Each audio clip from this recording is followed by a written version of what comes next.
Olá, alunos! Então nós vamos finalmente retomar o nosso curso, tá? E para isso, nada melhor do que a gente fazer uma breve recordação do que nós vimos na nossa última aula, que foi lá em março, né? Para quem está vindo agora da retomada da quarentena. Bom, deixa eu mudar aqui para a aula. Muito bem. Vou setar aqui meu laser, vou botar aqui com o apontador laser, beleza, estamos aqui. E lembrar que o último assunto que nós vimos na sala de aula foi sobre linguagem de máquina, né? Na verdade sobre instruções, nós estávamos vendo sobre as instruções do computador, da nossa máquina, que nós estamos vendo aqui no curso, que é o RISC-V. Então a gente estava traduzindo a linguagem de alto nível, pode ser IC ou qualquer outra linguagem, para a linguagem da máquina, né? Vocês lembram que, na verdade, o que a gente viu nas aulas foi o assembly do RISC-V, né? E o assembly ainda não é a linguagem da máquina, né? Porque lá ainda existem trechos de palavras, né, ou códigozinhos, que a máquina não entende. A gente viu que as máquinas entendem uma linguagem binária, né, zeros e uns, que é o que vai estar sendo representado pela presença ou ausência de corrente elétrica, ou ter um alto ou um baixo nível de tensão. Se vocês lembrarem, nós vimos três tipos de instruções. As instruções do tipo R, que tem esse nome por lidar com registradores, as instruções do tipo I, que trabalham com valores imediatos, e as instruções do tipo S, né? Por exemplo, a instrução do store. Essas instruções, a vantagem de uma máquina RISC é que ela mantém uma regularidade muito grande. Então, as instruções têm um perfil muito parecido. No nosso caso aqui, as instruções todas têm 32 bits, né? Isso é muito importante porque fica fácil depois para a máquina, para a organização da máquina, decodificar a instrução. Ele sabe que cada instrução vai ter sempre 32 bits. Então, se a gente vê a instrução tipo R, para a gente lembrar, os 7 bits aqui mais à direita é o opcode. E o opcode diz basicamente o que a máquina faz, né? No caso da instrução tipo S, se vocês lembrarem, os opcodes são iguais para todas as instruções aqui do tipo R. O que muda uma instrução do tipo R para outra, tipo um add, para um sub, para um end, para um or, é o funct. E o funct tem 10 bits. E nesse caso aqui ele é dividido em dois campos. Tem o funct3, que tem 3 bits, e o funct7, que tem 7 bits, e eles são concatenados e formam então o funct, que tem 10 bits e ajuda a dizer o que a máquina faz. Na instrução tipo R, a gente ainda precisa de um registrador de destino, que ocupa aqui 5 bits, e dois registradores de origem. Também, cada um deles tem 5 bits, porque a nossa máquina tem 32 registradores. Então, 2 elevado a 5, 32. Tá? Então, se a gente somar tudo, né, a gente tem aqui 7 com 5, 12, com 3, 15, 20, 25, 32 bits. A mesma coisa ocorre com as outras instruções, né, do tipo I, do tipo S. Né? No tipo I a gente pode dar o exemplo do add I, né, que vai adicionar o conteúdo de um registrador com um valor passado de forma imediata. Então, o que ele tem de diferente é que ele não tem dois registradores de origem, ele tem só um registrador de origem. Então, esse registrador de origem 1, ele está na mesma posição de instrução da instrução tipo R. O opcode sempre está na mesma posição e o registrador de destino está aqui, também na mesma posição, né? Aqui o funct3 continua também na mesma posição e no tipo I a gente precisa só de 3 bits para o funct, então não precisa de um funct muito grande, até porque o opcode muda de instrução para instrução. E os 12 bits que sobram, então, podem ser usados para criar as variáveis imediatas. Então, se você quer somar add o registrador x1, colocar no registrador x1 o resultado da operação de x2 com o valor 10, por exemplo, aqui esse imediato você vai colocar o valor 10 em binário. Tá? A mesma coisa ocorre para a instrução tipo S. Minha intenção aqui agora é passar muito rapidinho pelos slides que nós vimos. Então aqui a gente estava mostrando os opcodes, né? Então aqui é o opcode da instrução add com o opcode da instrução sub, que são duas instruções do tipo R possuem exatamente o mesmo opcode, né? O que muda é o funct, no caso aqui o funct7, o funct3 é igual, ficou faltando aqui. Né? As instruções do tipo I, nosso exemplo aqui, a gente tem o add e o load, eles têm opcodes diferentes, né? Então isso ajuda já a gente a identificar que tipo de instrução que é. E o store tem uma outra opcode diferente e é uma instrução do tipo S. Tá? Então aqui só um exemplo, se a gente vê o assembly dessa instrução add, x9, x20, x21, relembrando, a gente vai pegar o conteúdo do registrador x20, somar ao conteúdo do registrador x21 e guardar no registrador x9. Então o opcode vai ser o opcode do add, ou, em outras palavras, o opcode do tipo R. O registrador de destino é aquele que representa o registrador x9. O registrador de origem 1 é o x20, o registrador de origem 2 é o x21. O funct3 e o funct7 são usados então para dizer que aquela operação do tipo R é uma adição. Basicamente o que nós temos é o opcode do tipo R é 51 em inteiro. Tá? O x9 é o nono registrador, né? O 10º registrador, começa em 0, né? O x0, então o valor dele é 9 em inteiro.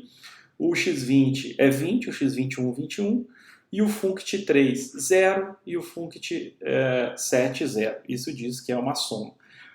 Só que, como a gente já diz, a máquina não entende também o número inteiro, ela precisa que a gente transforme isso num valor binário. Então, na verdade, a gente está transformando aqui 51 em 51 binário, 9 em 9 binário, 0 em 0 binário, 20 em 20 binário e assim por diante. Então, isso aqui é o código que a máquina entende. Tá? Então, esse aqui seria a instrução dividida, né, de 4 em 4 bits aqui, o que a gente pode usar para fazer a codificação hexadecimal. Por isso que a gente dividiu aqui em 4 em 4. Essa divisão não corresponde à mesma divisão dos campos aqui.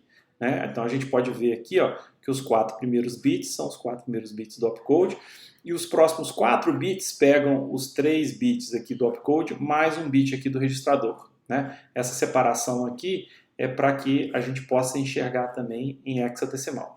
Mas o que é importante é que lá na organização da máquina, né, a máquina vai entender essa codificação binária aqui, os 32 bits bem distribuídos. Tá? Então aqui a gente está mostrando esses vários exemplos, né? O exemplo do add, do sub, do add, do load e do store, como eles se transformam em seus respectivos binários. Tá? Então depois vocês podem olhar isso aqui com um pouquinho mais de calma. Então vocês lembram que lá na primeira aula, eu até brinco para vocês, né? Eu passo um código em assembly, né? Aqui a gente tem um assembly do RISC-V, e eu falava, olha, um dos objetivos desse curso é que você olhe para esse binário aqui e saiba o que a máquina está fazendo. É óbvio que é um pouco de brincadeira, porque é difícil a gente ver isso de uma maneira direta, mas se a gente sabe como codifica, tem a tabelinha ali, sabe como é que as coisas funcionam, a gente pode fazer uma engenharia reversa aqui e chegar no código de alto nível. Então o que a gente tem aqui é uma função, né, em C, que é um swap, tá? Que está trocando o valor aqui, trocando o conteúdo de dois dados do vetor. Isso é compilado para o assembly do RISC-V. Eu poderia ter o mesmo código em C, e se eu passo pelo compilador, por exemplo, do x86, que é uma outra arquitetura, eu ia ter um assembly diferente, porque é um assembly que reflete outra arquitetura, e depois eu tenho que passar pelo montador para sair desse código assembly, né, que não é tão intuitivo para o programador lá em cima, mas é um passo intermediário para a gente entender a instrução aqui embaixo, até porque a gente já tem uma relação de 1 para 1, né? Uma instrução assembly representa um código binário aqui embaixo, então a gente passa pelo montador para gerar então o código binário. Então eu brinquei lá com vocês que agora vocês entendem o que eu quero dizer. Né? Então aqui só lembrando que eu tenho como big picture, né, o processador e a memória, e lá na memória eu vou ter guardado várias coisas. Né? Eu vou ter guardado o código da máquina, eu vou ter guardado o código de um editor de programa, por exemplo, vai ter o código do compilador, lembrando que o compilador também é um programa, tenho dados, tenho o livro-texto, né, tem a aula e tenho o código-fonte em C, também editável. Né? Então tudo isso está aqui na memória. Tá? Eu vou passar por isso aqui rapidinho, que é só para a gente lembrar. Então, outras instruções que existem, né, no RISC-V, algumas das instruções que existem. Então, aqui tem o Shift Left, tem o Shift Right, AND, AND-I, OR, XOR, né, várias instruções lógicas e aritméticas. Vocês têm lá no Moodle da disciplina o encarte, né, que contém todas as instruções do RISC-V, e vocês podem dar uma olhada lá. Então aqui outro exemplo, né, de uma operação, estou fazendo o XOR do X9, X10 e X11. Aqui é o conteúdo do X10, o conteúdo do X11, e eu fazendo um OU exclusivo, né, desses dois. Isso é feito bit a bit, é um OU exclusivo bit a bit. Então é 1 com 0 dá 1, 1 com 0 dá 1, 1 com 0 dá 1, 0 com 0 dá 0, 1 com 1 dá 0, né, e assim por diante. Tá? Perdão, XOR não, é um OR. Né? Eu vi que estava estranho, né? 1 com 1 dá 1, né? Porque é um OR, não é o XOR, perdão. Tá? Bom, a gente tem instruções condicionais, que são muito importantes para mudar o fluxo do programa. Né? Então, quando a gente, numa linguagem de alto nível, a gente está trabalhando lá com if, else, quando a gente está trabalhando com while, com for, a gente muda o fluxo do programa. Né? E também para a gente chamar outros procedimentos no programa, né? Que na linguagem de alto nível está lá em funções, a gente precisa também dessas instruções que desviam. Então a gente tem o branch on equal, né, que ele vai desviar se o conteúdo do registrador RS1 for igual ao conteúdo do registrador RS2, e o desvio é dado por esse label. Tá? A gente tem o branch on not equal, que vai desviar quando eles são diferentes. Tem o branch on less than, que vai desviar quando RS1 é menor do que RS2. E tem o branch on greater or equal, né, que vai desviar quando RS1 é maior ou igual que RS2. Tá? Então aqui está um exemplo de um programa que tem um desvio, né, a gente tem um if. Então if I é igual a J, ele faz isso, senão ele faz isso. Então eu preciso ter o desvio. Então para executar esse programa, eu utilizo aqui dois branches. Tá? Eu não vou passar pelo detalhe desse programa, a gente já fez isso em aula, isso aqui é só para relembrar. Então eu peço para que vocês deem uma olhada novamente para poder lembrar, tá bom? Aqui um exemplo de um loop, um while, né? De novo, ele vai, no caso de um loop, ele vai executar toda uma sequência, e caso o loop for verdadeiro aqui, ele volta, né, para label loop, que está aqui em cima. Então ele vai ficar rodando aqui continuamente, até essa condição não ser mais verdadeira, e aí ele sai, tá? Ou ele chega aqui numa condição, ele vai chegar aqui em determinada condição, na verdade, aqui no meio ele vai ter um branch on not equal, que ele vai ver que a condição não é verdadeira, ele vai e pula. Aqui ele está fazendo sempre pular, né? Aqui é o que a gente chama de branch incondicional, porque ele salta se x0 é igual a x0, e obviamente x0 sempre vai ser igual a x0. Então toda vez que ele chegar aqui, ele vai saltar para cá. O que faz ele sair do loop é aqui, né? Quando o x9 for igual a x24, essa condição não vai ser verdadeira. Na verdade, quando o x9 for diferente de x24, essa condição vai ser verdadeira, e ele salta aqui para exit, que está embaixo, é uma instrução abaixo do branch on equal, e aí o programa continua. Tá? A gente viu como é que chama um procedimento e a importância de chamar procedimento, para que os programas não fiquem grandes, né? E a gente economiza memória. Né? E também para não ficar repetindo o código, né? Então vários pedaços do código pode chamar um determinado procedimento, né? Então aqui estão todas as etapas, né? Porque eu tenho que saber quem chamou para eu poder retornar, né? A gente vê como é que a gente lida com os registradores no caso do procedimento, e tem duas instruções muito importantes, que é o jump and link, né? Que é o JAL X1. Nesse caso aqui ele salta lá para o procedimento, né? E salva em x1 o valor de PC, ou seja, dessa instrução mais 4, para saber que ele tem que voltar para a próxima instrução. Ele não pode voltar para a mesma instrução que chamou o procedimento, senão ele vai ficar chamando o procedimento continuamente, não vai sair desse loop. Então ele guarda o endereço da próxima instrução para voltar para lá. E o Jump and Link Return, que é quando ele retorna para a posição guardada em x1, tá bom? Bom, quando a gente não tem registradores suficientes no procedimento, então a gente tem que guardar dados na memória. Aqui estão as convenções de como guardar os dados na memória, né? E aí tem um registrador especial, que é o stack pointer, que é o apontador de pilha, que vai estar dizendo aonde é o início dessa pilha. Então aqui a gente mostrou um exemplo de uma instrução chamada folha, né? Na verdade um procedimento chamado folha, e aqui a tradução desse código em alto nível em C para o código em assembly. O que é importante aqui é que a gente aloca espaço na pilha, né? Vocês vão lembrar disso. Eu guardo 3 registradores na pilha. Depois, nesse pedaço aqui, eu faço o que eu quero fazer, né? Transfiro o resultado para x10. Depois eu desempilho o que eu empilhei, desaloco o espaço na pilha e retorno para onde eu fui chamado, tá bom? Então, o que ele fez ali com a alocação da pilha, aqui ó, a gente faz aqui, ele fez um ADI SP menos 24, né? Ele somou negativamente menos 24, né? Ele somou com um número negativo, porque nesse caso aqui a pilha cresce para baixo, então o stack pointer estava apontando para cá, para essa posição de memória. Quando ele somou o menos 24, a gente lembrando que os nossos dados aqui, as instruções são de 32 bits, mas os dados na nossa conversão são de 64 bits. E como esses são na memória guardados por bytes, eu preciso então de 8 bytes para representar os 64 bits. Então eu pego 8 vezes 3, porque eu vou guardar 3 registradores, dá 24. Então ele somou, né, 24 aqui na pilha, e aí ele criou 3 espaços.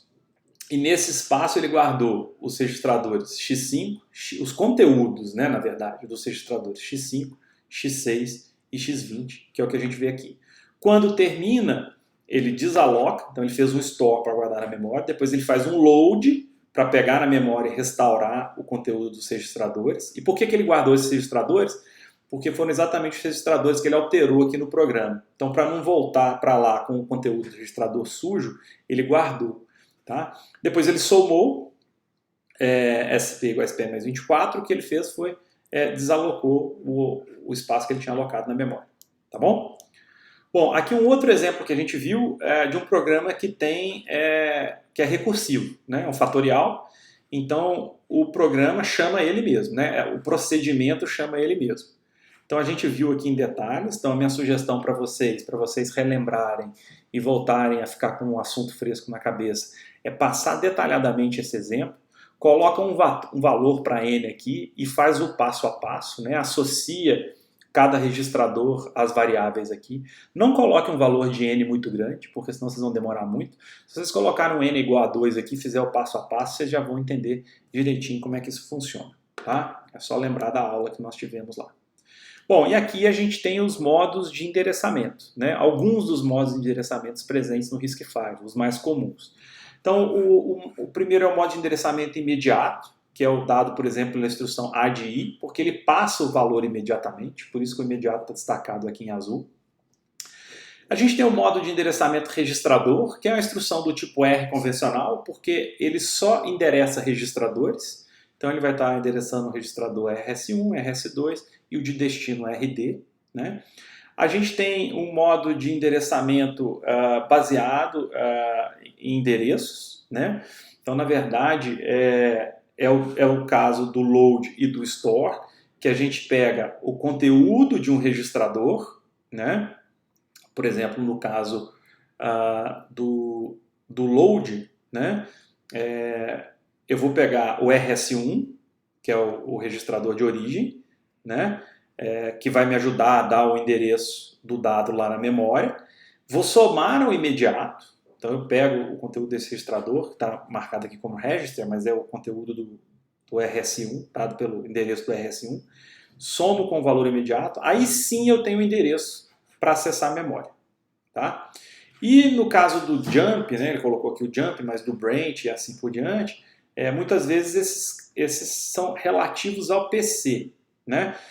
Quando eu vou saltar, por exemplo, no branch, o meu label, ele me diz, na verdade, quantas instruções eu vou saltar para frente, ou quantas posições de memória eu vou saltar para frente, ou saltar para trás, no caso de um retorno, por exemplo, de um loop. Tá? Então eu pego o PC e somo um valor positivo ou negativo para saber se eu vou para frente ou para trás. né? Porque normalmente, quando eu estou executando um programa, eu vou saltar para uma região ali próximo da instrução que eu estou, né? Eu não preciso acessar a memória toda por ali. E até porque eu não tenho imediato suficiente para fazer isso tudo. Ok? Bom, eu vou parar por aqui e em seguida já venho com o próximo vídeo.